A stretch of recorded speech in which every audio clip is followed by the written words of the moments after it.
ఓం నమ శివాయ ఆరక్షరములతో ఆరంభమాయనే ఉయ్యాల. ఓం నమ శివాయ. పరమ పవిత్రమై పావనమై పరమ పవిత్రమై మంగళకరమై సర్వమానవుల ఉద్ధరణ సకల మానవుల ఉద్ధరణ అయినటువంటి ఓం నమ శివాయ ఆరక్షరములతో ఆరంభమాయనే ఉయ్యాల. ఓం నమ శివాయ. పరమ పావనమై పవిత్రమై మంగళకరమై సకల జీవులను తరింపజేయనటువంటి పరమ పవిత్రమై ఉన్నటువంటి మంత్రరాజము ఓం నమ శివాయ.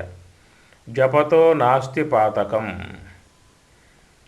జపము చేయటం ద్వారా అనేక జన్మలుగా ఉన్నటువంటి పాప సముదాయం అంతయు హరింపబడును. అట్టి సమస్త మానవుల పాపదోషాలను పోగొట్టి పరమాత్మ కృపను పొందింపజేయనటువంటి మంత్రము ఓం నమ శివాయ. శివాయ శివుని కొరకు నమః నమస్కారము.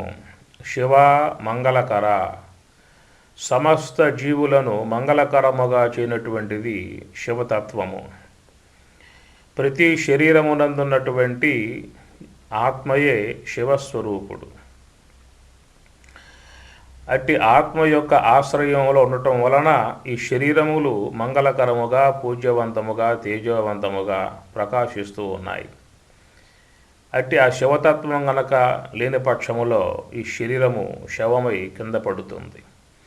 మన శరీరములో ఉన్నటువంటి యొక్క హంసకు ఆధారం ఆ ఆత్మయే.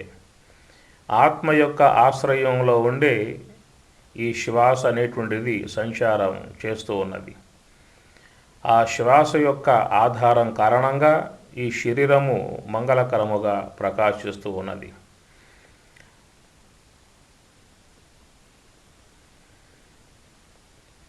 ఆ హంసకు ఆధారమై ఉన్నటువంటి ఆ ఆత్మయే విశ్వవ్యాపకమై ఉన్నటువంటి బ్రహ్మ పదార్థము. అయం ఆత్మ బ్రహ్మ. బ్రహ్మము కంటే భిన్నమైనటువంటిది కాదు ఆత్మ. బ్రహ్మమే ఈ శరీరములో ఆత్మరూపముగా ప్రకాశిస్తూ ఉన్నది. అట్టి ఆ బ్రహ్మము విశ్వవ్యాపకమై ఉన్నటువంటి యొక్క వస్తువు, సమస్త విశ్వ పదార్థాలకు ఆధారమై ఉన్నటువంటి వస్తువు. అట్టి ఆ బ్రహ్మమునకే పేరుగా ఉన్నటువంటిది ఓం నమ శివాయ. ఓం ఓం ఓంకారము. ఆ పరమాత్మ యొక్క నామం ఓంకారము. ఓమిత్యేక అక్షరం బ్రహ్మ. ఓం అనేటువంటిది బ్రహ్మము యొక్క వాచకమై ఉన్నది. ఓం అనేటువంటిది బ్రహ్మమునకు నామమై ఉన్నది.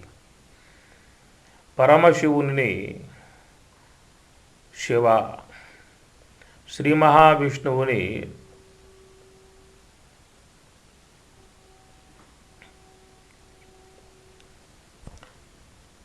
ఓం నమ శివాయ. ఓం అకార ఉకార మకార అర్ధమాతృక ప్రణవాతీతము. అకారము ఆపోస్థలము, ఉకారము ఆకాశస్థలము, మకారము అగ్నిస్థలము, అర్ధమాతృక మహాకారణము. ప్రణవాతీతమే బ్రహ్మము. ఓం ఓం. అకార ఉకార మకార అర్ధమాతృక ఓంకారము. అకారము స్థూలదేహము, జాగ్రత్తావస్థ విశ్వడు ఆపోస్థలము. ఉకారము సూక్ష్మదేహము, స్వప్నావస్థ తైజస్సుడు. మకారము కారణదేహము, సుషిప్తి అవస్థ ప్రాజ్ఞుడు అగ్నిస్థలము. ఓం. అకార ఉకార మకార అర్ధమాతృక. అకారము స్థూలదేహము, జాగ్రత్తావస్థ విశ్వడు ఆపోస్థలము.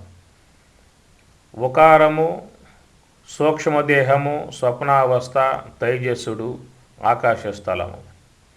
మకారము కారణదేహము సుషిప్తి అవస్థ ప్రాజ్ఞుడు అగ్నిస్థలము.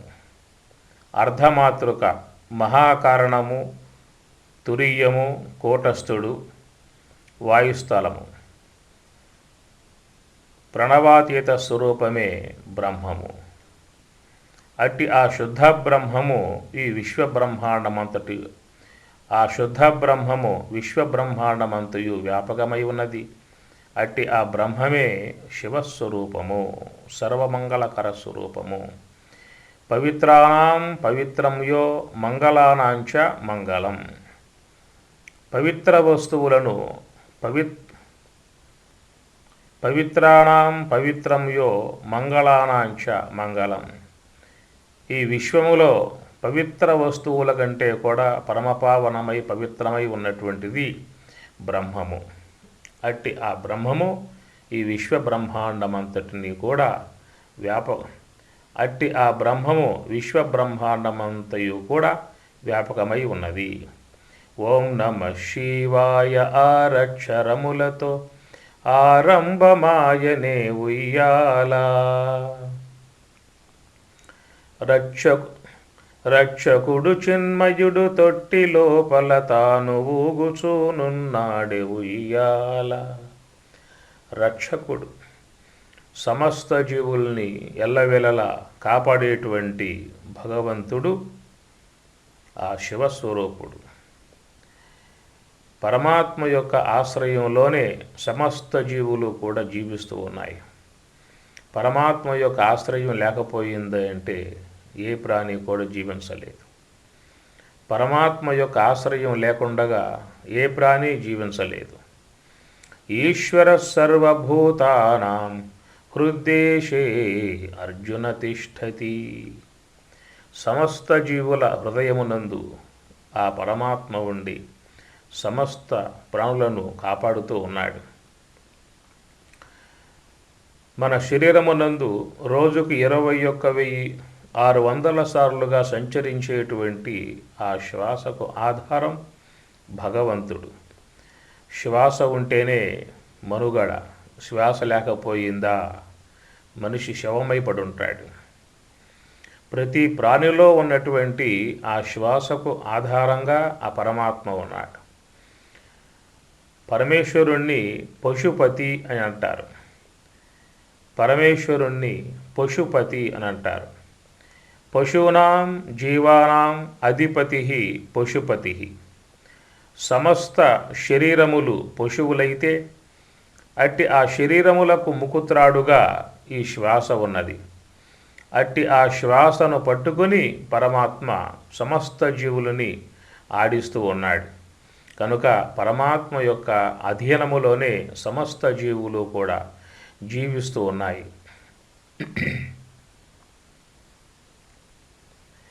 మనం మెలకువతో ఉన్న, నిద్రపోతూ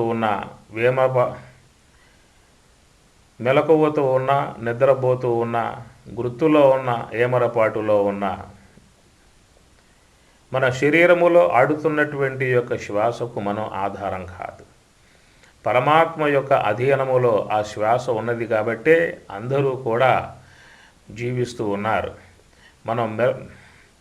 మనం మెలకువతో ఉన్నా, నిద్రపోతూ ఉన్నా, జాగ్రత్తలో ఉన్నా, మరుపులో ఉన్నా, మనకు ఎలాంటి యొక్క సంబంధం లేకుండగానే ఆ హంస సంచారం కలిగి ఉన్నది. అట్టి ఆ సంచారం వలన మనం అందరం కూడా జీవిస్తూ ఉన్నాం.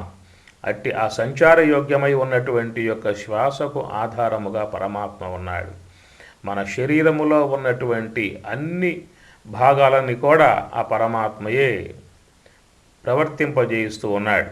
మన శరీరంలో లంగ్స్, హార్టు, కిడ్నీసు, అన్నవాహిక, బ్రెయిను ఇవన్నీ కూడా పనిచేస్తున్నవి అని చెప్పనంటే ఆ పరమశివుని యొక్క, ఆ పరమాత్మ యొక్క, ఆ శుద్ధ బ్రహ్మము యొక్క ఆశ్రయంలో, ఆ చైతన్యం యొక్క ఆశ్రయంలో ఉన్నటువంటివి కాబట్టి చక్కగా పనిచేస్తూ ఉన్నాయి. మనందరం కూడా జీవించి వ్యవహరిస్తూ ఉన్నాం.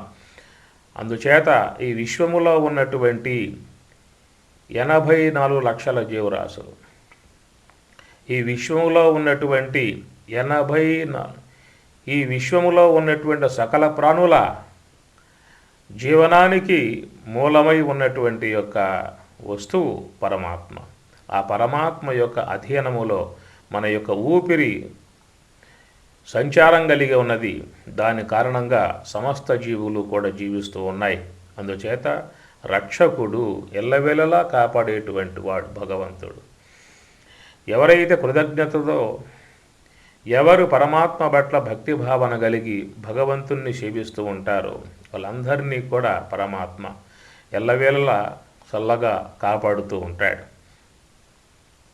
అనన్యాశ్చింతయంతో మాం ఏ జనా పర్యుపాసతే తేషాం నిత్యాభియుక్తానాం యోగక్షేమం వహామ్యహం. ఎవరు భగవంతుని నిరంతరముగా స్మరిస్తూ పరమాత్మనే ధ్యానిస్తూ ఉంటారో అలాంటి వారి యొక్క యోగక్షేమాలు పరమాత్మ ఎల్లవేళలా చూస్తూ ఉంటాడు. పరమాత్మ పట్ల మనకు చక్కటి భక్తి, విశ్వాసము, నమ్మకము, పూజ్య భావన అనేటువంటి ఉండాలి.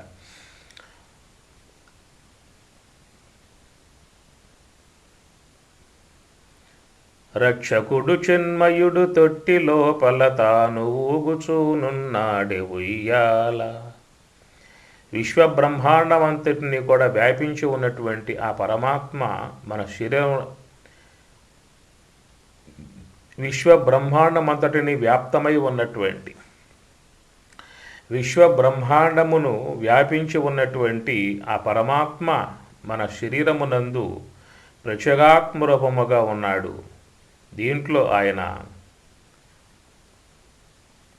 విశ్వవ్యాపకమై ఉన్నటువంటి ఆ భగవంతుడు మన శరీరములో ఉన్నాడు. ఆ శరీరములో ఉన్నటువంటి ఆ పరమాత్మను బ్రహ్మేంద్ర స్వాముల వారు ఉయ్యాల పాట రూపముగా ఆయన గానం చేస్తూ ఉన్నాడు. ఆలయాలలో ఉత్సవములు జరిగిన తర్వాత స్వామివారికి లాస్ట్లో ఆలయములలో ఉత్సవ సందర్భములో పరమాత్మకు ఉయ్యాల సేవ చేస్తూ ఉంటారు. భగవంతుని ఉయ్యాలలో పొడుగోబెట్టి అమ్మగారులు లాలిపాటలు పాడుతూ ఉంటారు. అదే ప్రకారముగా విశ్వవ్యాపకమై ఉన్నటువంటి ఆ భగవంతుడు మన శరీరములో ఉన్నటువంటి వాడే ఉండగా అట్టి ఆ పరమాత్మకు ఈ శరీరమే ఉయ్యాలగా భావించి బ్రహ్మేంద్ర స్వాముల వారు చక్కటి భావాన్ని మనకి తెలియజేస్తూ ఉన్నారు. మన్ను నీరు అగ్నివాయువులతో 4 కోళ్ళు గావించెనే ఉయ్యాల. మన్ను నీరు అగ్నివాయువులతో 4 కోళ్ళు గావించెనే ఉయ్యాల. మన ఈ శరీరము పంచభూతాత్మికము. పంచభూతముల ద్వారా నిర్మాణం చేయబడ్డటువంటిది ఈ శరీరము. పాంచభౌతికమైన భవనంబు దేహంబు. పంచభూతాత్మికమై ఉన్నటువంటి భవనమే ఈ దేహము. మన ఈ శరీరములో పంచభూతాలు ఉండాలి. పంచభూతాలలో ఏ భూతం లేకపోయినా ఈ శరీరములో జీవుడు నివాసయోగ్యముగా ఉండే అవకాశం లేదు. అందువల్ల మన ఈ శరీరము పంచభూతాత్మికము, అనగా ఆకాశము, వాయువు, అగ్ని, అనగా ఆకాశము, వాయువు, అగ్ని, జలము, పృథివీ. ఈ పంచభూతాత్మికమే ఈ శరీరము. ఈ శరీరమునందు ఉన్నటువంటి బ్రహ్మాండము, ఈ బ్రహ్మాండమునందే ఈ పంచభూతాలు మహాత్ములు చెప్పుకొస్తూ ఉంటారు.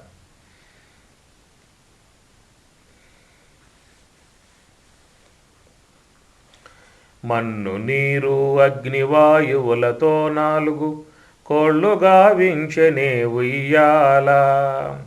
ఈ ఉయ్యాల అనబడేటువంటి యొక్క ఈ దేహం పంచభూతముల యొక్క నిర్మితమై ఉన్నటువంటిది. ఆకాశము, వాయువు, అగ్ని, జలము, పృథివీ. ఈ పంచభూతముల యొక్క సంబంధమే ఈ శరీరము. ఈ శరీరములో ఏ ఒక్క భూతం లేకపోయినా జీవుడు నివసించే అవకాశం ఉండదు. మన ఈ శరీరమునందు ఆకాశము, గాలి, వేడి, జలము, పృథివీ సంబంధ అన్నాదులు ఇవన్నీ కూడా చేరి ఉంటేనే ఈ శరీరము ఉంటుంది. కాబట్టి ఈ శరీరం పంచభూతాత్మిక భవనం అని చెప్పని భాగవతం బోధిస్తూ ఉన్నది. పాంచభౌతికమైన భవనంబు దేహంబు పురుషుండు దీనిలో పూర్వకర్మవశముననొకవేళ వర్తించు. ఈ పంచభూతాత్మికమై ఉన్నటువంటి యొక్క ఈ శరీరమునందు ఈ జీవుడు పూర్వజన్మలో చేసుకున్నటువంటి కర్మానుగుణ్యముగా ఈ దేహములో నివాసయోగ్యముగా ఉన్నాడు. అట్టి ఆ కర్మ, ప్రారబ్ధ కర్మ అయిపోయిందా అని చెప్పనంటే ఈ దేహాన్ని వదిలి ఈ జీవుడు ప్రయాణం చేస్తాడు. అందుచేత ఈ జీవునికి నివాసయోగ్యమై ఉన్నటువంటిది ఈ పంచభూతాత్మిక దేహం. అయితే అట్టి జీవులకు పశుదేహము, పక్షిదేహము, మృగదేహము అలాంటివి కాకుండా మానవ దేహం రావటం ఈ విశ్వములో ప్రాణికి పక్షిదేహము, ఈ విశ్వములో ప్రాణికి మృగాది సంబంధ దేహాలు కాకుండా మానవ దేహము రావటం అనేటువంటిది సుకృత కర్మ. మానవ దేహం రావటం అనేటువంటిది అది పరమాత్మ యొక్క కృప, ఈశ్వర కృప అంటారు. ఇట్టి ఈ మానవ దేహము ద్వారానే భగవంతునిని కనుగొనాల్సి ఉంటుంది. భగవదారాధన ఆచరించి తరించాల్సి ఉంటుంది. మోక్షానికి చక్కటి అవకాశం కలిగి ఉన్నటువంటిది ఈ మానవ జన్మ. ఇట్టి మానవ జన్మ ద్వారానే జ్ఞానాన్ని సంపాదించి మోక్షాన్ని పొందాల్సి ఉంటుంది. మోక్షమును పొందగలిగేటువంటి యొక్క అవకాశం జీవులకు ఒక మానవ దేహమునందు మాత్రమే ఉన్నది. ఇతర దేహాలన్నీ కూడా భోగ సంబంధ దేహాలు.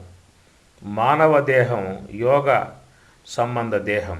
యోగము ద్వారా పరమార్థ జ్ఞానాన్ని, తురీయ యోగ సమాధిని పొంది తరించే అవకాశం కలిగి ఉన్నటువంటి ఒక జన్మ మానవ జన్మ. అట్టి ఆ మానవ జన్మ అనేటువంటిది ఉన్నప్పుడే తాను ఎందుకు వచ్చింది, ఏమి చేసుకుంటే మోక్షం కలుగుతుంది, ఎందుకు వచ్చా, ఆ మానవ జన్మ ఉన్నప్పుడే తన యొక్క వాస్తవ స్వరూపాన్ని తెలుసుకొని తరించాల్సి ఉంటుంది. తన యొక్క మూలతత్వాన్ని గుర్తించి తరించాల్సి ఉంటుంది. మన్ను నీరు అగ్నివాయువులతో 4 కోళ్ళు గావించెనే ఉయ్యాల. మన్ను నీరు అగ్నివాయువు 4 కోళ్ళు. మన శరీరమునందున్నటువంటి కంఠం యొక్క పైభాగాన్ని బ్రహ్మాండము అంటారు. ఈ బ్రహ్మాండమునందు పంచభూతాలు ఉన్నాయి.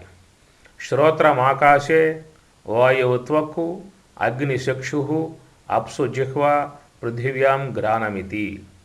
శ్రోత్రస్థలం ఆకాశస్థలం, వాయుస్థలం త్వగేంద్రియ స్థలం, అగ్నిస్థలం నేత్రము, జలస్థలం జిహ్వ, పృథివీ స్థలం ఘ్రాణము.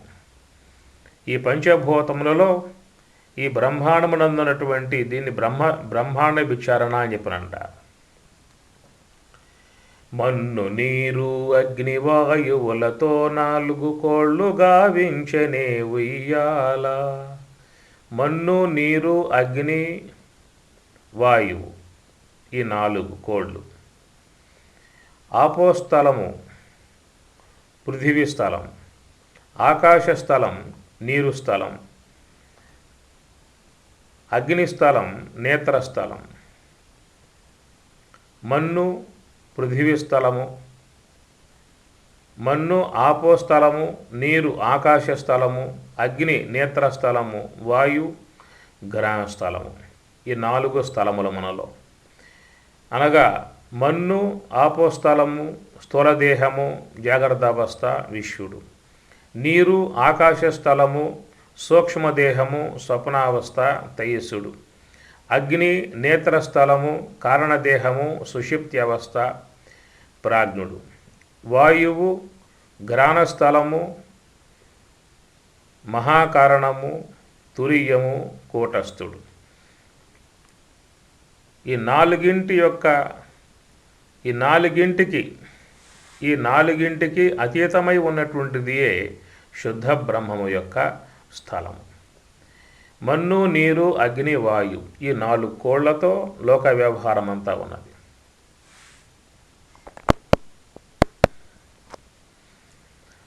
మన్ను ఆపోస్థలము స్థూలదేహము, నీరు అగ్నిస్థలం, మన్ను స్థూలదేహము ఆపోస్థలము, నీరు ఆకాశస్థలము సూక్ష్మదేహము, అగ్ని కారణదేహము సుషుప్తి అవస్థ, వాయువు మహాకారణము తురీయము. ఆపోస్థలము ఆకాశస్థలము అగ్నిస్థలం అనగా అనుట, వినుట, కనుట ఈ మూడింటి యొక్క వాటి ఎందే సకల జీవులు వ్యవహారం చేస్తూ ఉన్నారు. స్థూలదేహము, సూక్ష్మదేహము, కారణదేహము. మన్ను స్థూలదేహము, నీరు సూక్ష్మదేహము, అగ్ని కారణదేహము. ఈ దేహం మట్టి ద్వారా ఏర్పడింది. పార్థివ దేహము. మన్ను స్థూలదేహము, నీరు సూక్ష్మదేహము, అగ్ని కారణదేహము అనగా ఆపోస్థలము, ఆకాశస్థలము, అగ్నిస్థలము.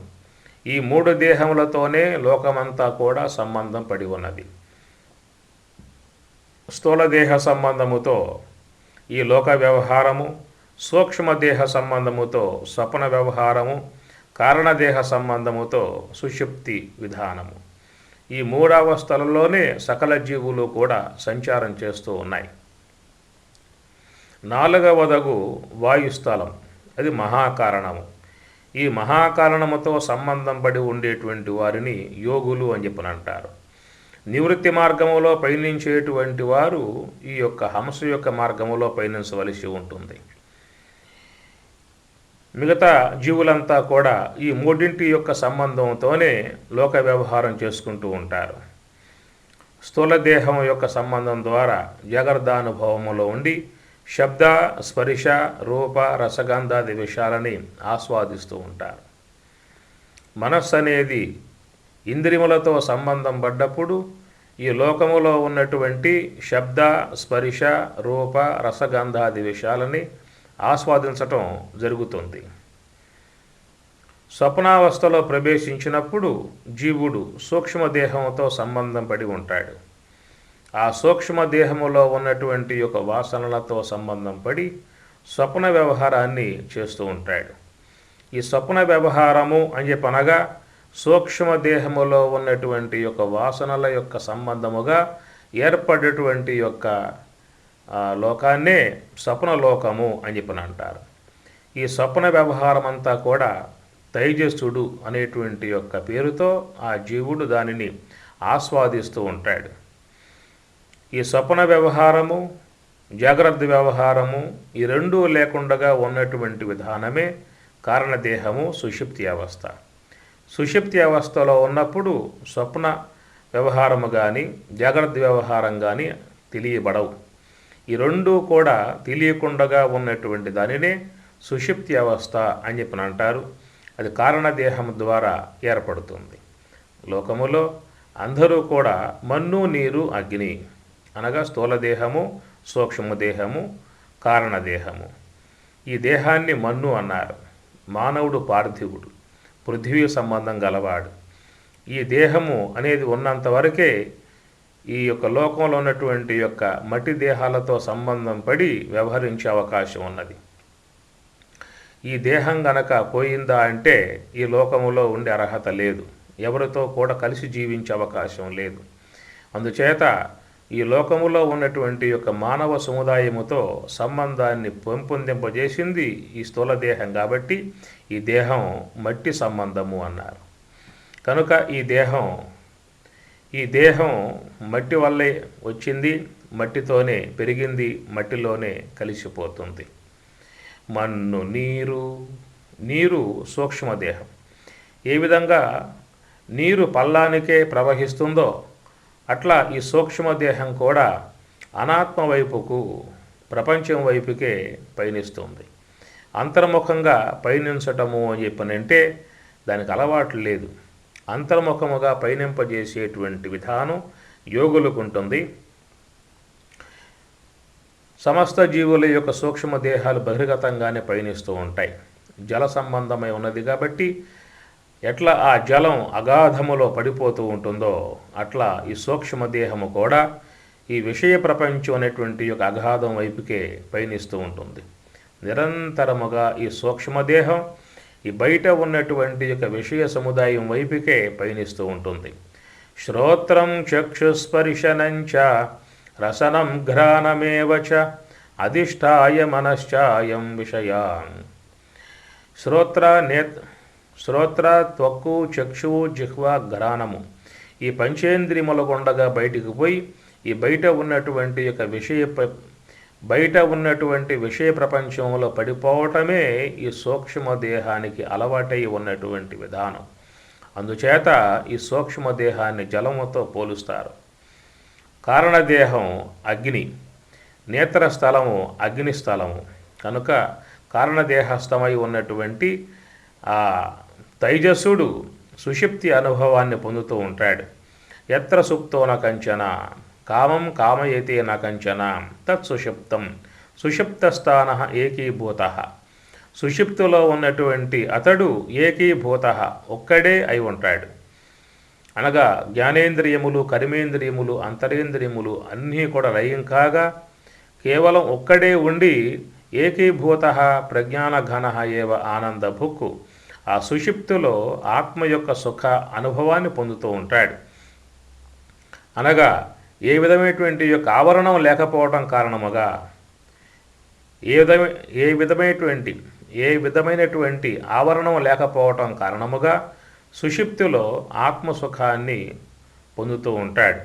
జాగ్రత్త అవస్థలో ఉన్నప్పుడు విషయ ప్రపంచంలో మునిగిపోవటం కారణముగా ఆత్మసుఖానికి దూరమైపోయాడు.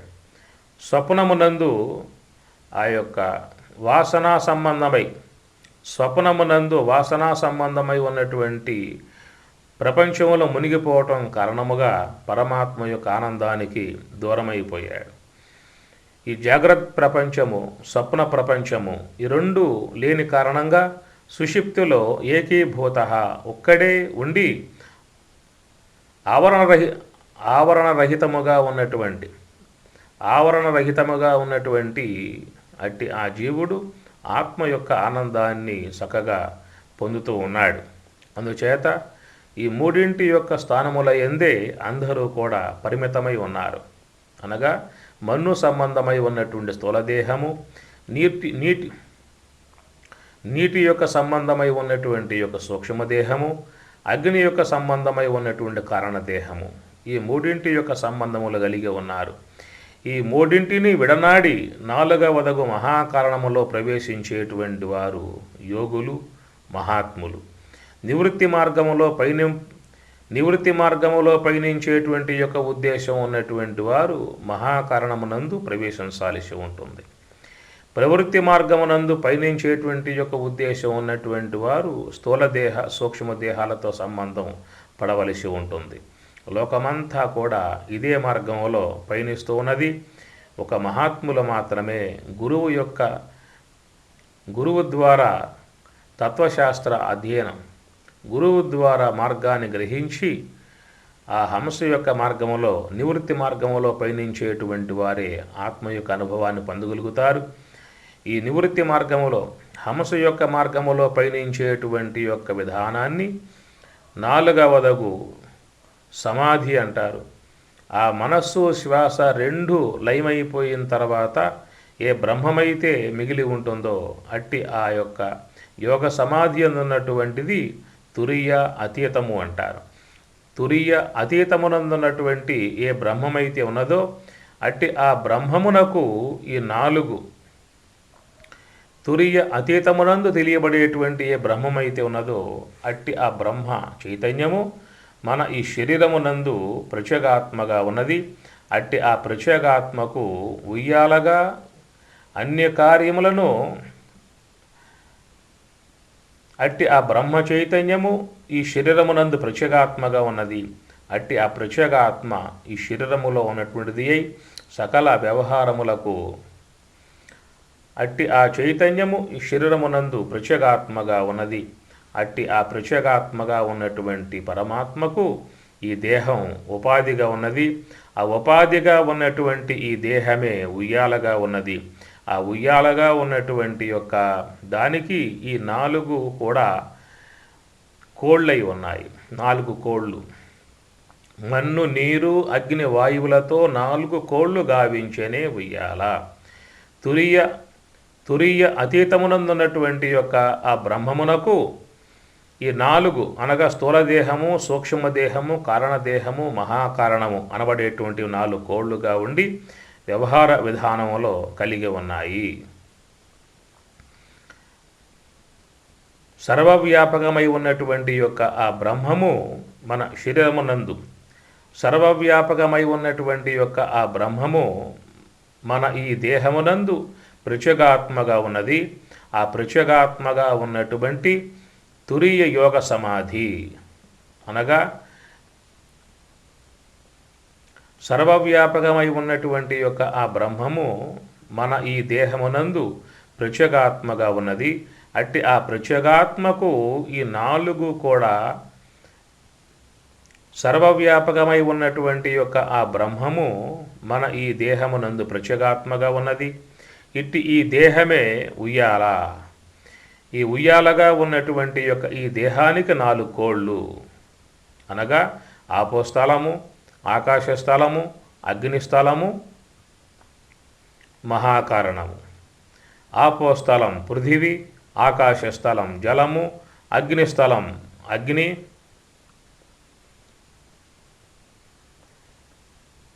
ఆపోస్థలం స్థూలదేహము, ఆకాశస్థలం సూక్ష్మదేహము,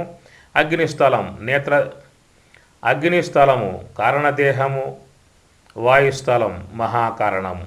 ఈ 4 కోళ్ళ కలిగి ఈ 4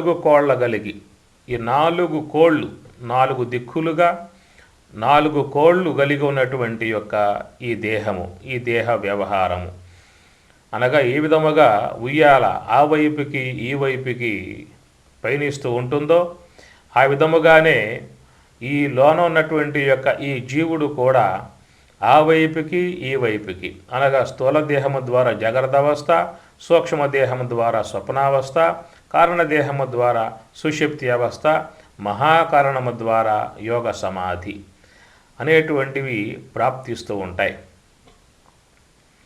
మన్ను నీరు అగ్ని వాయువులతో 4 కోళ్ళు గావించనే ఉయ్యాల. అష్టదిక్కులు వేగి సృష్టి లోపల తాను ఊగుచూనున్నాడే ఉయ్యాల. ఈ బ్రహ్మాండమునందు మన ఈ బ్రహ్మాండమునందు ఉన్నటువంటి అష్టదిక్కులు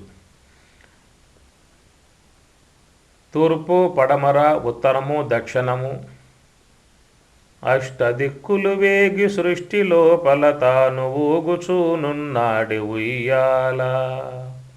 మన ఈ శరీరమునందు ఆ పరమాత్మ నిరంతరముగా ఆయా అవస్థలతో మన ఈ శరీరమునందున్నటువంటి పరమాత్మ ఈ శరీరమునందున్నటువంటి ఆ పరమాత్మ జీవుడుగా పిలువబడుతూ ఈ దేహములతో సంబంధం పడి చక్కగా ఆయన ఊగుతూ ఉన్నాడు.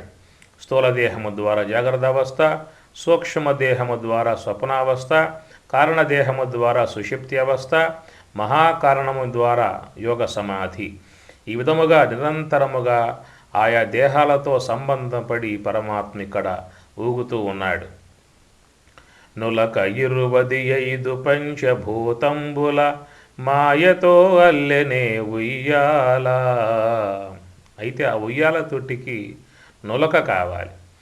ఏమిటా నులక అంటే ఈ పంచభూతముల ద్వారా ఏర్పడ్డటువంటి యొక్క ఇంద్రియ సముదాయమే నులక. నులక 25 పంచభూతంబుల మాయతో అల్లెనే ఉయ్యాల. ఆకాశము, వాయువు, అగ్ని, జలము, పృథివీ. ఆకాశ పంచకము జ్ఞాత, మనస్సు, బుద్ధి, చిత్తము, అహంకారం. వాయు పంచకము వ్యాన, ఉదాన, సమాన, ప్రాణ, అపానము. అగ్ని పంచకం శ్రోత్ర, త్వక్కు, చక్షువు, జిహ్వ, ఘ్రాణము. జల పంచకం శబ్ద, స్పర్శ, రూప, రస, గంధము. పృథివీ పంచకం వాక్కు, పాణి, పాదము, గుహ్యము, పాయు. 20 తత్వాలతో ఉన్నటువంటిది ఈ నులక. ఈ నులకలో ఉన్నటువంటి వాడు ఆ పరమాత్మయే జీవరూపముగా భాషిస్తూ ఉన్నాడు. జీవో దేవ సనాతన అనగా ఈ స్థూల సూక్ష్మ కారణ దేహాలతో సంబంధపడి వ్యవహారం చేస్తూ ఉన్నప్పుడు ఆ పరమాత్మనే జీవుడుగా పిలుస్తారు. వీటి యొక్క సంబంధాన్ని వీడి యోగ సమాధిని పొందినట్లయితే జీవత్వం తొలగిపోయి దేవుడుగా ఉంటాడు. జీవో బ్రహ్మైవ నాపరహ, జీవుడు బ్రహ్మమే. కనుక వీటి యొక్క సంబంధ వ్యవహార కారణముగా జీవుడు అని పిలువబడతాడు. వాటి సంబంధాన్ని వీడి యోగ సమాధిలో ఉన్నప్పుడు దేవుడుగా పిలువబడతాడు. ఈ నులక 25 పంచభూతంబుల మాయతో అల్లెనే ఉయ్యాల. దీనిని సాంఖ్య విచారణ అని చెప్పనంటారు. కపిల భగవానుడు తన మాతృమూర్తి యొక్క దేవహూతికి ఈ సాంఖ్య విచారణను బోధిస్తాడు. సాధకులై ఉన్నటువంటి వారు గురువుల ద్వారా ఈ సాంఖ్య విధానాన్ని చక్కగా తెలుసుకోవలసి ఉంటుంది.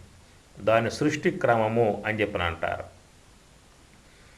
మహాభూతాన్యహంకారో బుద్ధిరవ్యక్తమేవ చ ఇంద్రియాని దశైకంచ పంచచేంద్రియగోచరాః ఇచ్ఛా, ద్వేషం, సుఖం, దుఃఖం, సంఘాతశ్చేతనా ధృతిః ఏతత్తు క్షేత్రం సమాసేన సవికారం ఉదాహృతం.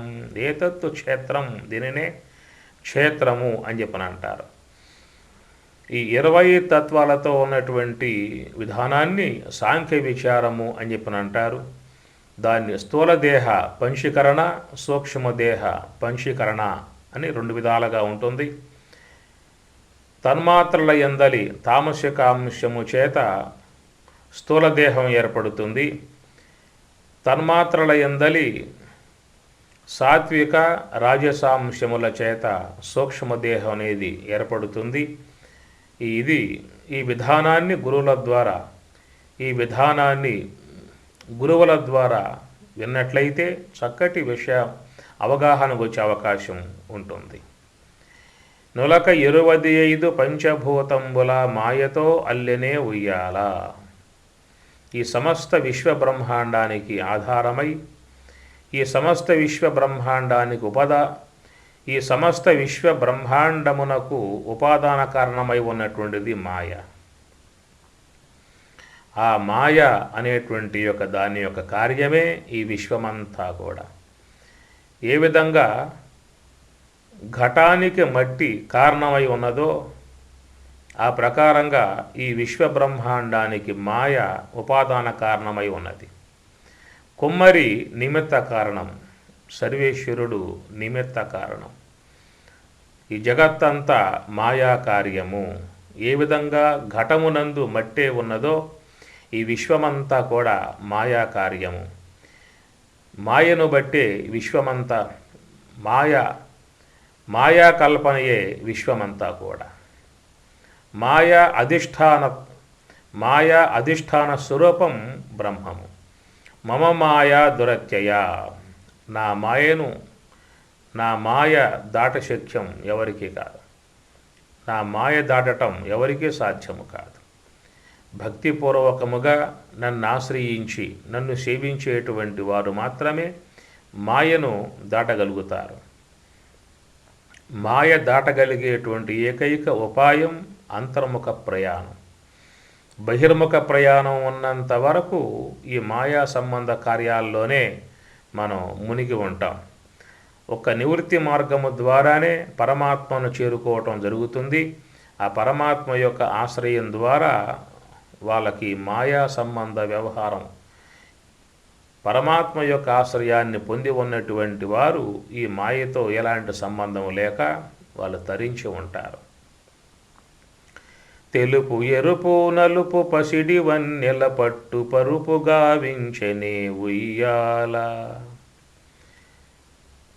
ఈ 25 తత్వములే నొలకగా ఉండగా ఆ నొలక మీద పరిచి ఉన్నటువంటి పట్టు పరుపు తెలుపు ఎరుపు నలుపు పసిడి వన్నెల పట్టు పరుపు గావించనే ఉయ్యాల. అనగా ఈ 20 తత్వాలతో ఉండి వ్యవహరించేటువంటి వాడే జీవుడు. జ్ఞాత వ్యానవాయువుతో సంబంధం పడి శ్రోత్రేంద్రియం ద్వారా శబ్దమును విని వాక్కుతో మాట్లాడుతూ ఉంటాడు. ఈ జ్ఞాత మనస్సుతో కలియగానే ఉదానవాయువుతో సంబంధం పడి త్వగేంద్రియం ద్వారా స్పర్శ గ్రహించి పాణేంద్రియం ద్వారా విసర్జిస్తూ ఉంటాడు. ఈ జ్ఞాత బుద్ధితో కలియగానే సమాన వాయువుతో సంబంధించి నేత్రేంద్రియం ద్వారా రూపమును చూసి పాదేంద్రియం ద్వారా గమనాగమనం చేస్తూ ఉంటాడు. ఈ జ్ఞాత వ్యానవాయువుతో సంబంధం పడి శ్రోత్రేంద్రియం ద్వారా శబ్దమును విని వాగేంద్రియంతో మాట్లాడుతూ ఉంటాడు. ఈ జ్ఞాత మనసుతో కలియగానే ఉదానవాయువుతో సంబంధం పడి త్వగేంద్రియం ద్వారా స్పర్శ గ్రహించి పాణేంద్రియం ద్వారా విసర్జిస్తూ ఉంటాడు. ఈ జ్ఞాత బుద్ధితో కలియగానే సమాన వాయువుతో సంబంధం పడి నేత్రేంద్రియం ద్వారా రూపమును చూసి పాదేంద్రియముతో గమనాగమనం చేస్తూ ఉంటాడు. ఈ జ్ఞాత చిత్తముతో కలియగానే ప్రాణవాయువుతో సంబంధం పడి జిహ్వేంద్రియం ద్వారా రసమును గ్రహించి గుహ్యేంద్రియము ద్వారా విసర్జిస్తూ ఉంటాడు, ఆనందిస్తూ ఉంటాడు. ఈ జ్ఞాత అహంకారముతో కలియగానే అపానవాయువుతో సంబంధం పడి ఘ్రాణేంద్రియం ద్వారా గంధమును గ్రహించి పాయురేంద్రియం ద్వారా విసర్జన చేస్తూ ఉంటాడు. ఈ విధముగా 20 తత్వాలతో సంబంధం పడి ఉన్నటువంటి యొక్క ఈ జీవుడు ఏనాడైతే గురూపదేశమును పొంది అంతర్ముఖుడై నివృత్తి మార్గములో పయనిస్తాడో ఆ నివృత్తి మార్గములో పయనించేటువంటి యొక్క సాధకునకు ఈ 3 గుణముల యొక్క సామ్యత త్రిగుణ సామ్యావస్థ ఏర్పడుతుంది. ఈ 3 గుణములతో సంబంధం పడి లోకంలో సకల జీవులు జీవిస్తూ ఉన్నారు. అనగా సాత్విక సంబంధ జీవన విధానం, రజోగుణ సంబంధ జీవన విధానం, తమోగుణ సంబంధ జీవన విధానం. లోకంలో మానవులు ఈ 3 యొక్క సంబంధం కలిగి ఉన్నారు. అనగా స్థూలదేహం అనగా సాత్వికముతో సంబంధం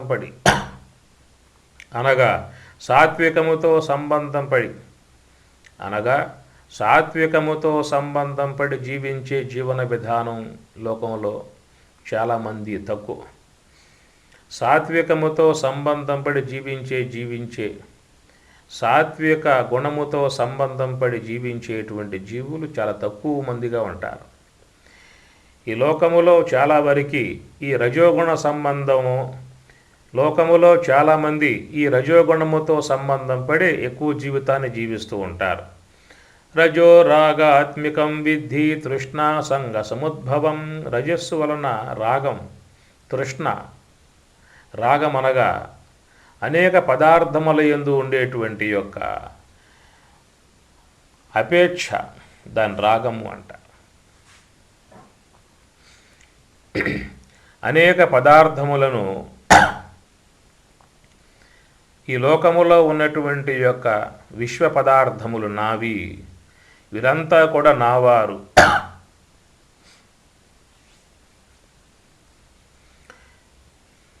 ఈ విశ్వములో ఉన్నటువంటి యొక్క పదార్థముల యందు వ్యక్తుల యందు ఉన్నటువంటి యొక్క ప్రేమ భావాన్ని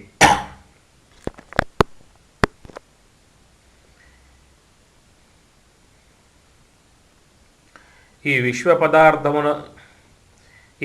పదార్థముల మీద ఉన్నటువంటి అపేక్ష, వ్యక్తుల మీద ఉన్నటువంటి మమకారం, దీనినే రాగము అంటారు. ఈ పదార్థములు నావి, వీరంతా నావారు అనేటువంటి భావనగా అల్లికల చేస్తూ ఉంటుంది ఈ రజోగుణం. రజో రాగాత్మికం విద్ధి తృష్ణ,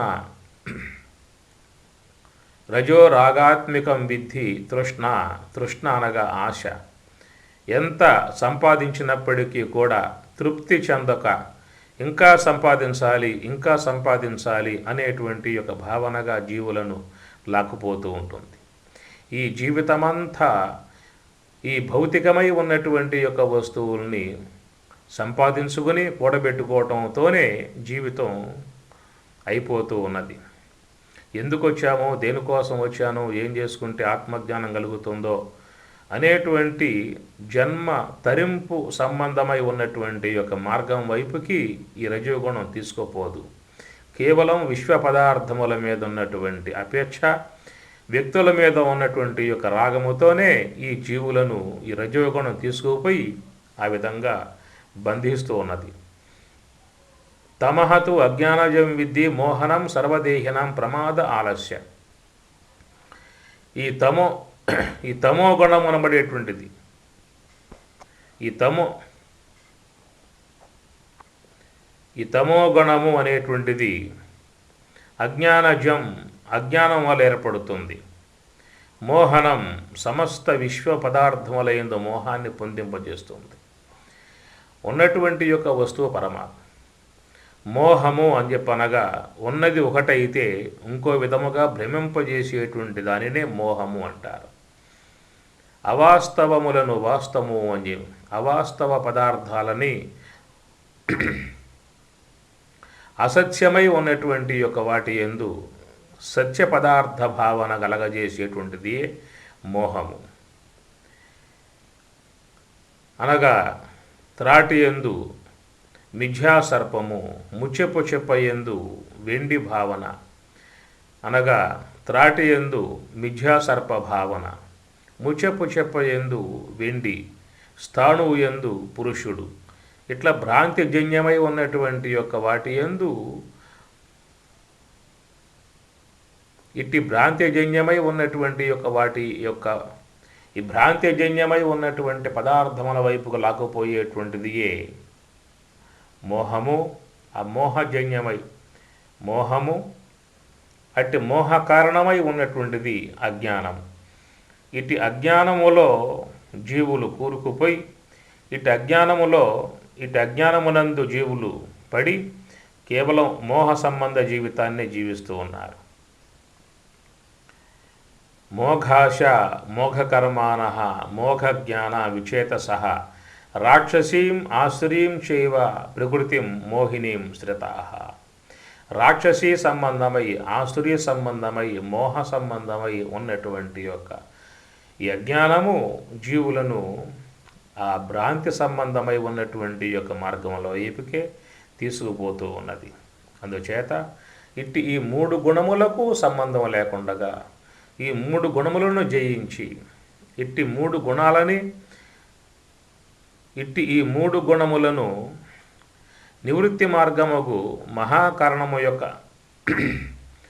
ఇట్టి మూడు గుణముల యొక్క వ్యవహారము నుండి బయటపడేటువంటి మార్గం, ఏకైక మార్గం, నాలుగవదగు తురీయ మార్గం. ఈ మహాకారణముతో హంసతో సంబంధపడి ఉన్నటువంటి వారు మాత్రమే ఈ మూడు గుణాలను జయించి ఈ మూడు గుణములకు సాత్విక, రాజసిక, తామసిక వాటి యొక్క సంబంధ వ్యవహారాలను జయించి పరమాత్మ యొక్క ప్రాప్తిని పొందుతూ ఉన్నాడు. అట్టి ఆ మూడు గుణముల యొక్క సామ్యత్వం, ఆ మూడు గుణముల యొక్క క్రియారహితత్వం ఒక యోగ సమాధి యందు మాత్రం ఏర్పడుతుంది.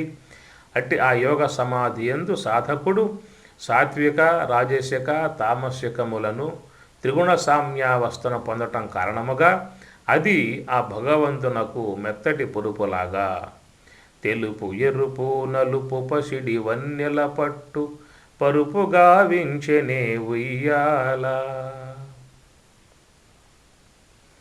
అండపిండము రెండు ఆ తట్టు ఈ తట్టు, ఆ యోగ సమాధి ఆ యోగ సమాధి యందు తెలుపు, ఎరుపు, నలుపు అనేటువంటివి త్రిగుణ సామ్యావస్థ ఏర్పడ్డప్పుడు పసిడి వన్నెల పట్టు పరుపు గావించెనే.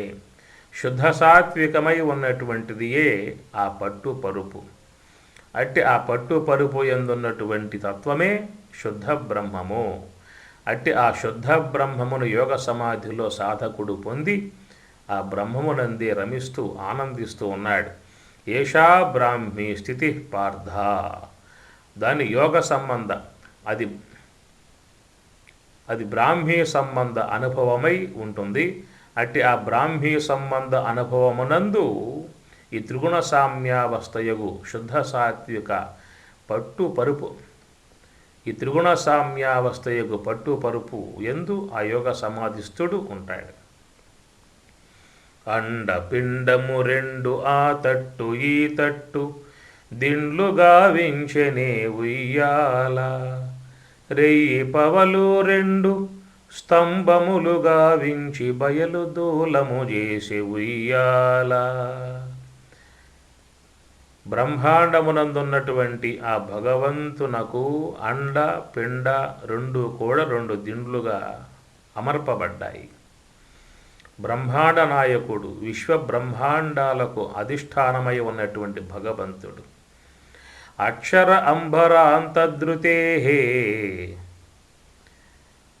అక్షరస్వరూపుడై, కూటస్థుడై, విశ్వవ్యాపకుడై, స్వప్రకాశకుడై, ఆనందస్వరూపుడై ఉన్నటువంటి ఆ భగవంతుడు, విశ్వవ్యాపకమై ఉన్నటువంటి బ్రహ్మాండ నాయక ఆ భగవంతుడు మన శరీరములో ఉన్నటువంటి ఈ బ్రహ్మాండ స్థలమునందే విశ్వవ్యాపకమై ఉన్నటువంటి యొక్క ఆ భగవంతుడు బ్రహ్మాండ నాయకుడు మన దేహమునందున్నటువంటి బ్రహ్మాండ స్థలము కంఠం యొక్క పైభాగాన్ని బ్రహ్మాండము అంటారు.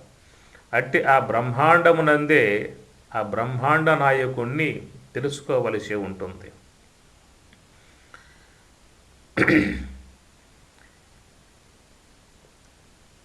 కంఠ దదాస్తు పిండ అంటే ఊర్ధ్వం బ్రహ్మాండమేవచ.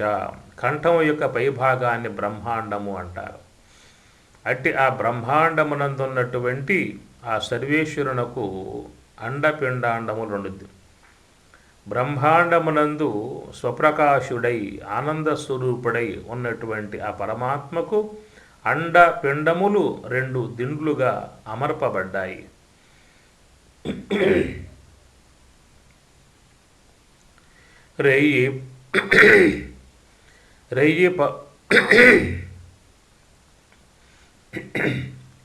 రెయ్యి పవలు రెండు స్తంభములుగా వించి బయలు దూలము చేసే ఉయ్యాల. రాత్రి పగలు, చీకటి ఎలుతురు. రాత్రి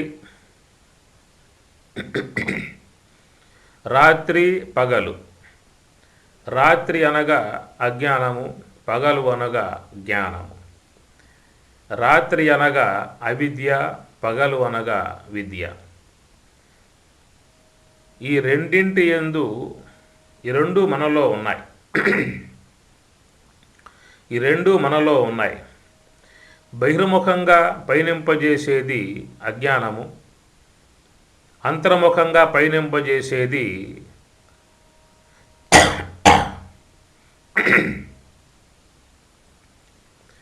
బహిర్ముఖముగా పయనింపజేసేది అజ్ఞానము. రెయ్యి పవలు రెండు స్తంభములుగా వించి, రేయి పవలు రెండు స్తంభములుగా వించి బయలు దూలము చేసే ఉయ్యాల. రాత్రి పగలు, చీకటి ఎలుతురు, అజ్ఞానము జ్ఞానము, తెలియంతనము తెలిసింతనము, బహిర్ముఖ వృత్తి అంతర్ముఖ వృత్తి, విషయ జ్ఞానము పరమాత్మ జ్ఞానము. ఈ రెండు మనలోనే ఉన్నాయి. బహిర్ముఖంగా పయనించేటువంటి వారికి ప్రపంచ అనుభవము, అంతర్ముఖముగా పయనించేటువంటి వారికి పరమార్థ జ్ఞానము. బహిర్ముఖంగా తీసుకుపోయేది అజ్ఞానము, అంతర్ముఖముగా పయనింపజేసేది సుజ్ఞానము. బహిర్ముఖంగా పయనించటము రాత్రి, అంతర్ముఖముగా పయనించటము ఎలుతురు పగలు. బహిర్ముఖంగా తీసుకుపోయేది అవిద్య, అంతర్ముఖంగా పయనింపజేసేది విద్య. అవిద్యయా మృత్యుం తీరత్వా విద్యయా అమృతం అసునుతే. అవిద్య ద్వారా విషయ ప్రపంచాన్ని పొందుతాడు, విద్య ద్వారా ఆత్మానుభవాన్ని పొందుతాడు. విద్య అవిద్యలు, అజ్ఞానము జ్ఞానము, ఈ రెండు కూడా రెండు స్తంభములై ఉండగా బయలు దూలము చేసి ఉయ్యాల. అనగా మనలో ఉన్నటువంటి, అందుచేత మనలో ఉన్నటువంటి ఈ శ్వాస అనబడేటువంటి యొక్క త్రాటికి బయలు దూలము చేసి ఉయ్యాల. ఈ ఉయ్యాల అనేటువంటి యొక్క ఈ దేహాన్ని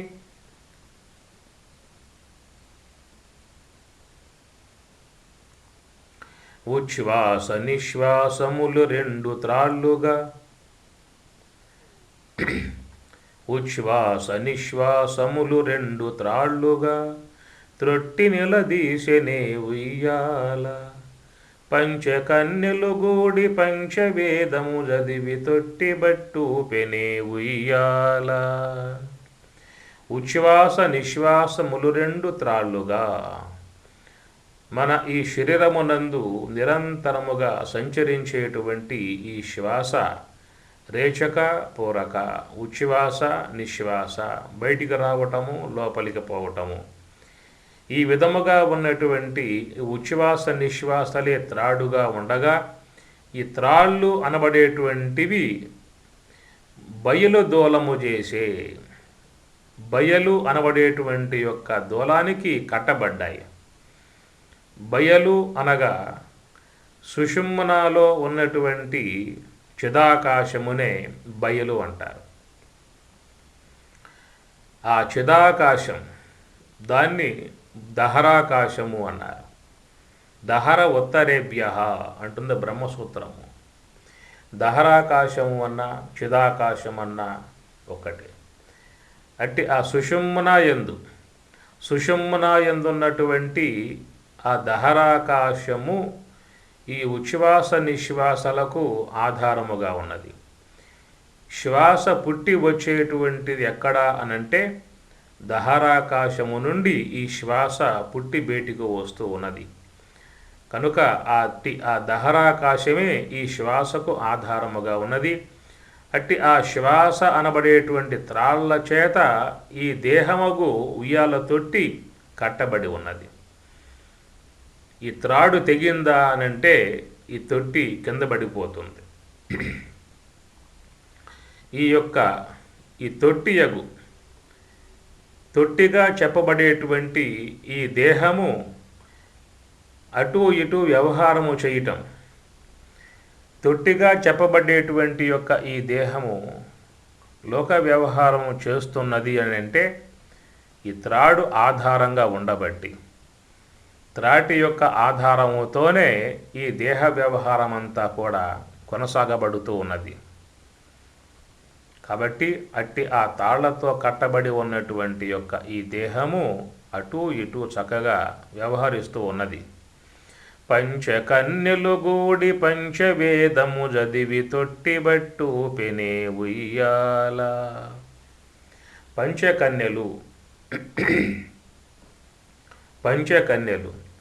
వ్యాన ఉదాన సమాన.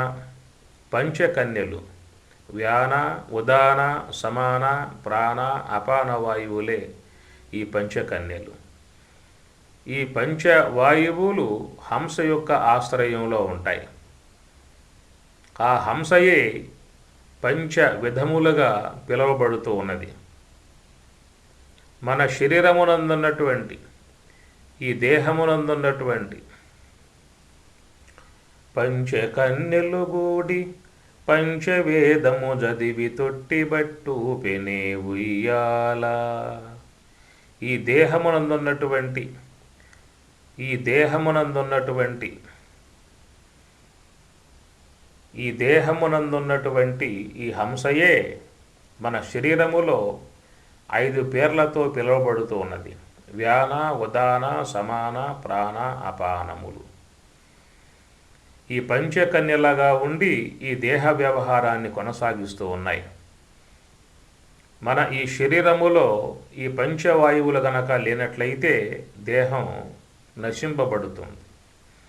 అన్ని వేళలా ఈ దేహాన్ని చక్కగా రక్షిస్తూ లోక వ్యవహారానికి యోగ్యముగా చేస్తూ ఉన్నాయి. అట్టి ఆ పంచకన్యలకు మూలమై ఉన్నటువంటి యొక్క వస్తువు హంస. దాన్ని సోహము అన్నారు. అట్టి ఆ సోహం అనబడేటువంటి యొక్క వస్తువు పంచమ వేదమగు బ్రహ్మ పదార్థము అనగా ఋగ్వేదము, యజుర్వేదము, సామవేదము, అధర్ణ వేదం. ఋగ్వేదం ఆపోస్థలము, యజుర్వేదం ఆకాశస్థలము, సామవేదం అగ్నిస్థలము, అధర్ణ వేదం మహాకారణ స్థలం. ఈ 4 వేదాలకు మూలమై ఉన్నటువంటి యొక్క వస్తువు బ్రహ్మము. అట్టి ఆ బ్రహ్మమును చక్కగా పొందింపజేయగలిగేటువంటి యొక్క సామర్థ్యం హంస యందు మాత్రమే ఉన్నది. ఆ హంస అనబడేటువంటిది బ్రహ్మము యొక్క ఆశ్రయంలో ఉండి సాకార బ్రహ్మముగా బయటకు వచ్చి ఈ భౌతికమై ఉన్నటువంటి యొక్క స్థూల దేహాన్ని చక్కగా వ్యవహరింపజేస్తూ ఉన్నది.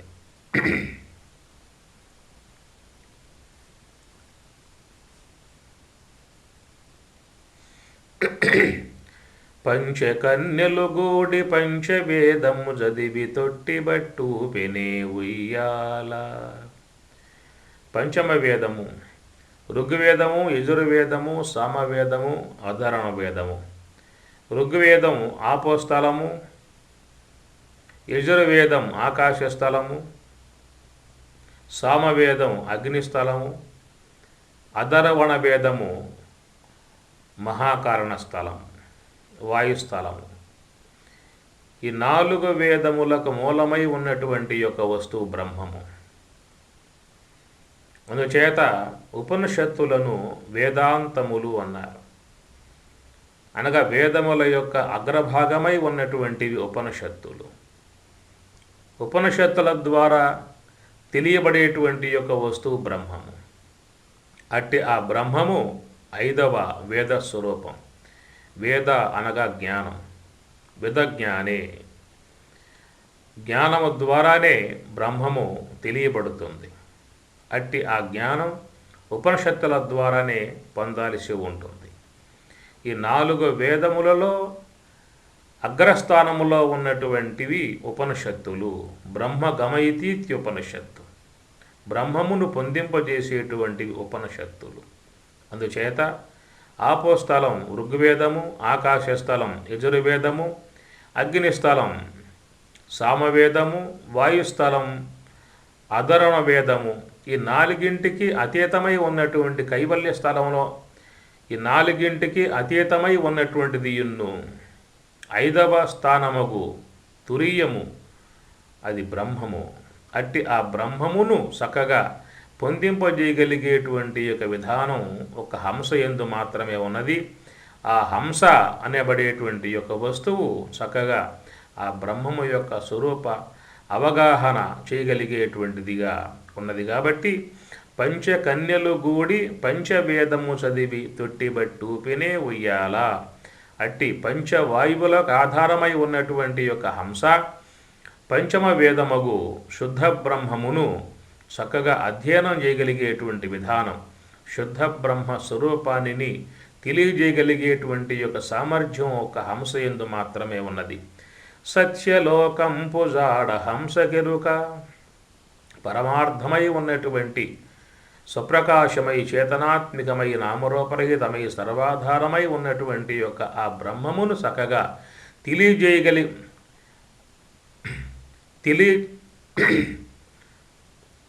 స్వప్రకాశమై చేతనాత్మికమై నామరూపరహితమై సర్వాధారమై ఉన్నటువంటి అట్టి బ్రహ్మమును తెలియజేయగలిగేటువంటి యొక్క సామర్థ్యం ఒక హంస యందు మాత్రమే ఉన్నది. కాబట్టి అట్టి ఆ బ్రహ్మమును పొందగలిగేటువంటి యొక్క ఉద్దేశం ఉన్నటువంటి వారు ఈ పంచవాయువులకు ఆధారమై ఉన్నటువంటిది, మూలమై ఉన్నటువంటి ఆ హంస యొక్క ఆశ్రయం ద్వారానే బ్రహ్మప్రాప్తిని పొందాల్సి ఉంటుంది. ఆధార స్వాధిష్టమణి పూర కమలముల ఆ తట్టు ఊగెనే ఉయ్యాల. ఈ హంస అనేటువంటి ఆ సంచారము ద్వారా కలిగేటువంటి విధానం ఆధార స్వాధిష్టమణి పూర కమలముల ఆ తట్టు ఊగెనే ఉయ్యాల.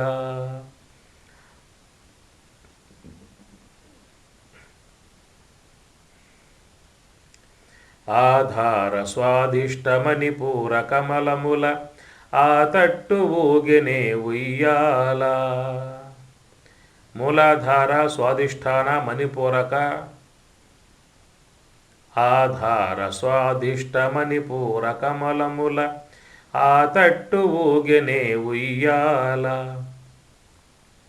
అనాహత విశుద్ధ ఆగ్నేయ కమలముల ఈ తట్టు ఊగెనే ఉయ్యాల. ఆధార స్వాధిష్టమణి పూర కమలముల ఆ తట్టు ఊగెనే ఉయ్యాల. అనాహత విశుద్ధ ఆగ్నేయ కమలముల ఈ తట్టు ఊగెనే ఉయ్యాల. మూలాధార స్వాధిష్టాన మణిపూరక అనాహత విశుద్ధ ఆజ్ఞా సహస్రార అనబడేటువంటి మొత్తం షట్చక్రములు, సప్త చక్రములు. మూలాధారమునకు మూలాధారమునకు వినాయకుడు అధిపతి. స్వాధిష్టానమునకు బ్రహ్మ, మూలాధార చక్రమునకు వినాయకుడు, స్వాధిష్టానమునకు బ్రహ్మ, మణిపూరకమునకు విష్ణువు, అనాహతమునకు రుద్రుడు, విశుద్ధమునకు జీవుడు, ఆజ్ఞా చక్రమునకు పరమాత్మ, సహస్రారమునకు సద్గురువు అధిపతులై ఉన్నారు. మూలాధారమునందు 600 హంసలు, స్వాధిష్టానమునందు 6000 హంసలు, స్వాధిష్టానమునందు 6000 హంసలు, మణిపూరకమునందు 6000 హంసలు, అనాహతమునందు 6000 హంసలు, విశుద్ధ చక్రమునందు 1000 హంసలు, ఆజ్ఞా చక్రమునందు 1000 హంసలు, సహస్రారమునందు 1000 హంసలు, మొత్తం చేరి 21,600 శ్వాసలుగా ఈ హంస సంచారం చేస్తూ ఉన్నది. నిరంతరముగా రోజు మొత్తముగా సంచరించేటువంటి యొక్క హంసల యొక్క పరిణతి, హంసల యొక్క విధానం 21,600 హంసలు. ఈ విధముగా ఆ శ్వాస అనబడేటువంటిది మూలాధార స్వాధిష్టాన మణిపూరక అనాహత విశుద్ధ ఆజ్ఞా సహస్రారముల వైపుకి నిరంతరముగా సంచారయోగ్యమై ఉన్నది.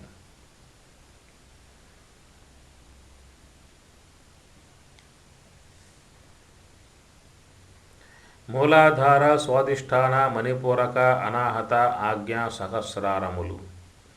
మూలాధార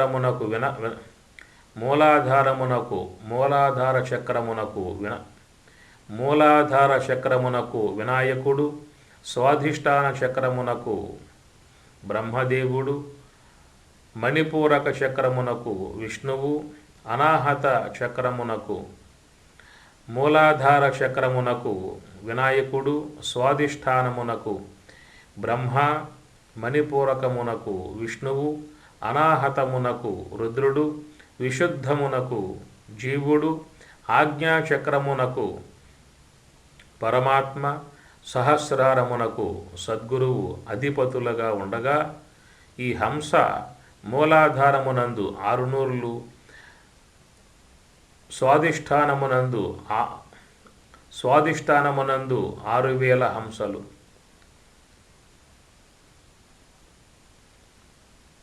మూలాధార చక్రమునందు 6 నూర్ల హంసలు, స్వాధిష్టానమునందు 6,000, అనాహతమునందు 6,000. మూలాధార చక్రమునందు 6 నూర్ల హంసలు, స్వాధిష్టానమునందు 6,000, మణిపూరకమునందు 6,000, అనాహతమునందు 6,000, విశుద్ధ చక్రమునందు 1000 హంసలు, ఆజ్ఞాచక్రమునందు 1000 హంసలు, సహస్రారములో 1000 హంసలు, మొత్తం చేరి 21,600 శ్వాసలుగా 21,600 హంసలు గమనం కలిగి ఉన్నది. నిరంతరముగా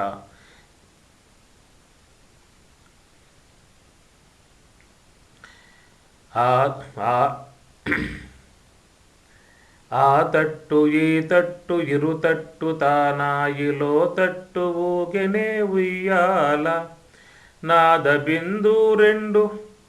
ఆ తట్టు ఈ తట్టు ఇరుతట్టు తానాయి లో తట్టు ఊగెనే ఉయ్యాల నాద బిందు 2 కలసి మెలసి వేగ సత్తు చిత్తాయనే ఉయ్యాల.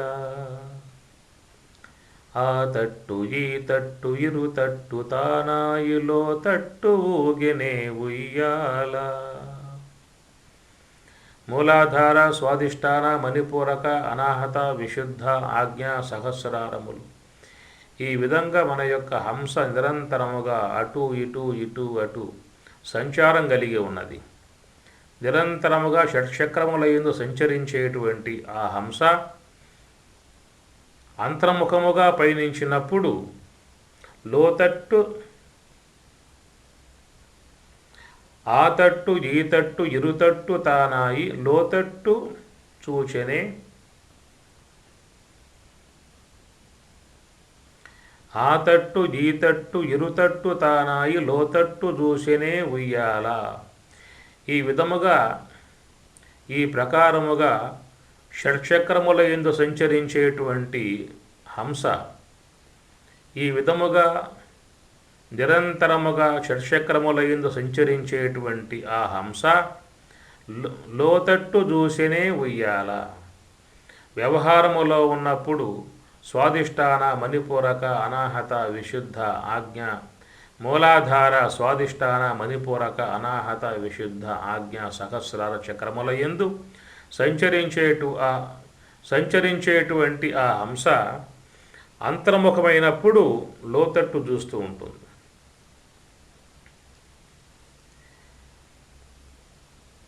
నిరంతరముగా షట్చక్రముల యందు సంచరించేటువంటి ఆ హంస అంతర్ముఖమై పరమాత్మ వైపుకు పయనిస్తుంది. వ్యవహారములో ఉన్నప్పుడు ఈ షట్చక్రములలో సంచారం కలిగి ఉన్నటువంటిది వ్యవహారములో ఉన్నప్పుడు ఈ షట్చక్రములైన సంచార యోగ్యం కలిగి ఉన్నటువంటి ఆ శ్వాస పారమార్థికం వైపుకు పయనించినప్పుడు ఆ పరమాత్మలో లయం కావటానికి అంతర్ముఖ ప్రయాణములో ఆ పరమాత్మలో లయమయ్యేటువంటి విధానంగా ఉంటుంది. తన స్వస్థలమగు పరమాత్మను చేరుకునేటువంటి యొక్క విధానం నివృత్తి మార్గంలో మాత్రమే లభ్యమవుతుంది. ఎక్కడైతే శ్వాస పుట్టి బయటికి వస్తూ ఉన్నదో తన పుట్టుకయ్యి ఉన్నటువంటి పరమాత్మ స్థలాన్ని చేరుకుంటుంది నివృత్తి మార్గములో. ఎవరైతే హంసతో ఉంటారో వారిని కూడా ఆ పరమాత్మ యొక్క వస్తువునే చేరుస్తుంది. కాబట్టి ఆ శ్వాస పుట్టేటువంటి యొక్క స్థలం పరమాత్మ యొక్క స్థలం. అట్టి ఆ పరమాత్మ స్థలం వైపుకు పోవటం అని చెప్పనంటే లోతట్టు చూసెనే ఉయ్యాల.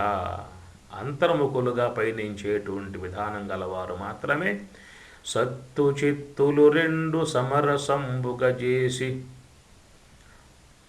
లోతట్టు దూచెనే ఉయ్యాల నాద బిందు రెండు కలసి మెలసి వేగ సత్తు చిత్తాయనే ఉయ్యాల. నాదము అనగా అంతర్ముఖ వృత్తి, బిందువు అనగా బుద్ధి. శ్వాస మనస్సు ఈ రెండూ కూడా నాదమనగా శ్వాస, బిందువనగా మనస్సు. నాదమనగా శ్వాస, బిందువనగా బుద్ధి. అంతర్ముఖ విధానములో ఈ శ్వాస బుద్ధి ఈ రెండూ కూడా పరమాత్మయందు లీనమవుతున్నాయి. ఎవరు తన మనస్సుని ప్రపంచం వైపుగా పోనివ్వకుండగా, సంకల్పాలలో పడిపోనివ్వకుండగా హంసతో అనుసంధానం పొందింపజేస్తారో, ఆ హంసతో అనుసంధానం పొందింపజేసేటువంటి వారి విధానం అంతర్ముఖ ప్రయాణం కలిగి ఉంటారు. ఈ అంతర్ముఖ ప్రయాణం కలిగి ఉన్నటువంటి వారు మాత్రమే పరమాత్మ స్వరూపాన్ని చేరుకుంటారు. నాద బిందు రెండు కలసి మెలసి వేగా. బహిర్ముఖముగా పయనిస్తున్నటువంటి యొక్క మనస్సుని సంకల్పాల నుండి వేరు చేసి ఆ హంసతో సంబంధం పెట్టినప్పుడు మనస్సు అనేటువంటి యొక్క పేరుపై బుద్ధిగా పరిణమించును. అనగా అనాత్మ సంబంధమై ఉన్నటువంటి యొక్క వాసనలతో చేరి ఉన్నంతకాలం దానిని మనస్సు అని చెప్పినంటారు. సంకల్ప వికల్పాత్మికం మనః. సంకల్పములు వికల్పములతో కూడి ఉన్నంతకాలం మనస్సుగా పిలువబడుతుంది. ఈ సంకల్ప వికల్పములు వీడి హంసతో ఉన్నప్పుడు ఆ మనస్సునే బుద్ధిగా పిలుస్తారు. హంసతో ఉన్నప్పుడు ఆ మనస్సులో ఉన్నటువంటి అజ్ఞానమంతా అంతరిస్తుంది. అట్టి అజ్ఞానం అంతరించినప్పుడు శుద్ధమవుతుంది. శుద్ధాంతఃకరణమే బుద్ధి అని చెప్పని అంటారు. కాబట్టి నివృత్తి మార్గమునందు మాత్రమే శుద్ధత్వాన్ని పొందగలుగుతుంది. ప్రవృత్తి మార్గములో ఉన్నంత వరకు మాలిన్యమునే పొందుతుంది. అనగా ప్రపంచ వస్తువులతో సంబంధం ఉన్నంతకాలం అజ్ఞానంతో మిళితమై మాలిన్యమును పొంది మనస్సు అనేటువంటి పేరుతో పిలువబడుతుంది. సంకల్ప వికల్పములు కలిగి వ్యవహరిస్తుంది. ఈ సంకల్ప వికల్పములు పూర్తిగా వీడిపోయేటువంటి యొక్క విధానం ఒక హంస ద్వారానే సిద్ధిస్తుంది. హంసతో ఉన్నంతసేపు మనస్సులో ఏ సంకల్పము ఉండే అవకాశం లేదు. కనుక మనసు అనేటువంటి యొక్క వస్తువు హంసతో సంబంధం పడ్డప్పుడు తనలో ఉన్నటువంటి తమస్సంతా కూడా అంతరింపబడుతుంది. మాలిన్యమంతయు కూడా అంతరింపబడుతుంది. ఎప్పుడైతే మనస్సులో ఉన్నటువంటి మాలిన్యమంతా పోయిందో ఈ మనస్సు అనేటువంటి పేరు పోయి అది బుద్ధి అనేటువంటి విధానంగా పిలువబడుతుంది. అందుచేత ప్రవృత్తి మార్గంలో పయనించేది మనస్సు, నివృత్తి మార్గంలో పయనించేది బుద్ధి. ప్రపంచ వస్తువుల్ని పొందింపజేసేది మనస్సు, పరమాత్మ వస్తువుని పొందింపజేసేటువంటిది బుద్ధి. మలినమై ఉండేది మనస్సు, శుద్ధమై ఉండేది బుద్ధి. అజ్ఞానములో పడిపోయేది మనస్సు, సుజ్ఞానమును పొందింపజేసేది బుద్ధి. దుఃఖానికి కారణమై ఉన్నటువంటి యొక్క వస్తువు మనస్సు, దుఃఖ కారణమై ఉన్నటువంటి యొక్క వస్తువు మనస్సు, సుఖ కారణమై ఉన్నటువంటి యొక్క వస్తువు బుద్ధి.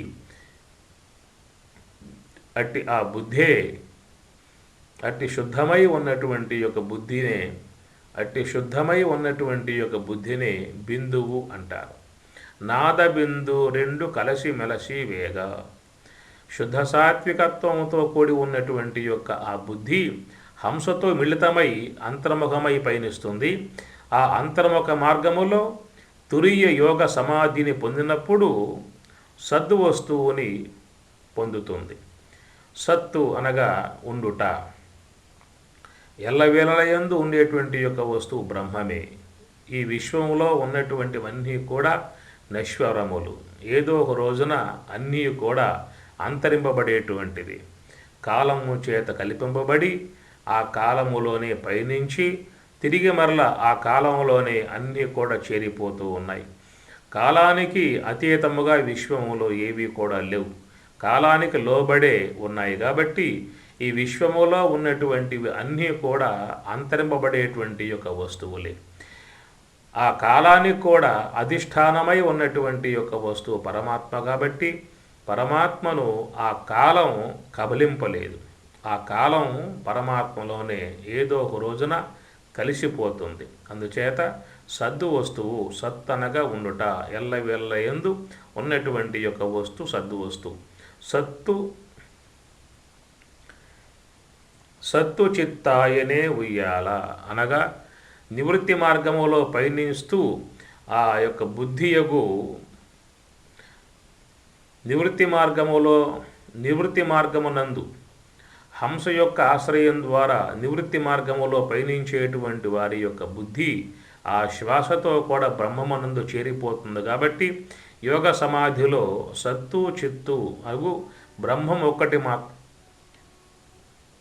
సత్తు చిత్తు అగు సత్తు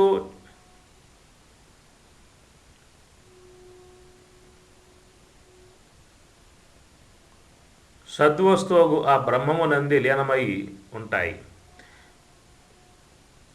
సత్తు చిత్తులు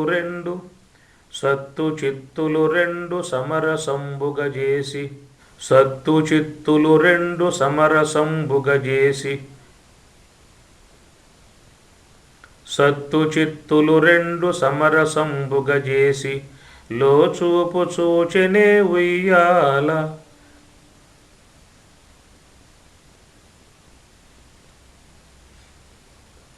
సత్తు చిత్తులు రెండు సమరసంబుగజేసి లోచూపు చూచెనే ఉయ్యాల. లోచూపు వెలిచూపు జగమెల్ల తన రూపు జ్యోతియై వెలిగెనే ఉయ్యాల. సత్తు చిత్తులు రెండు సమరసంబుగజేసి లోచూపు చూచెనే ఉయ్యాల. సచిదానందముకు బ్రహ్మప్రాప్తిని పొంది ఉన్నటువంటి యొక్క మహాత్ముడు నిరంతరముగా బ్రహ్మం వైపుకే తిరిగి ఉంటాడు. ఆ మనస్సు కూడా ఆ బ్రహ్మమును పొందుట యందే అపేక్ష కలిగి ఉంటుంది. ఇంతకాలంగా మన మనస్సు ప్రాపంచికమై ఉన్నటువంటి యొక్క వస్తువుల వైపుకి పోవటంలో గల కారణం ఆ మనస్సులో అనాత్మ సంబంధమై అజ్ఞాన సంబంధమై వాసనలు బాగా ప్రగాఢముగా నాటుకుని ఉన్నాయి. కాబట్టి అవి ఆ మనస్సుని ప్రపంచం వైపుకు లాగబడ్డాయి.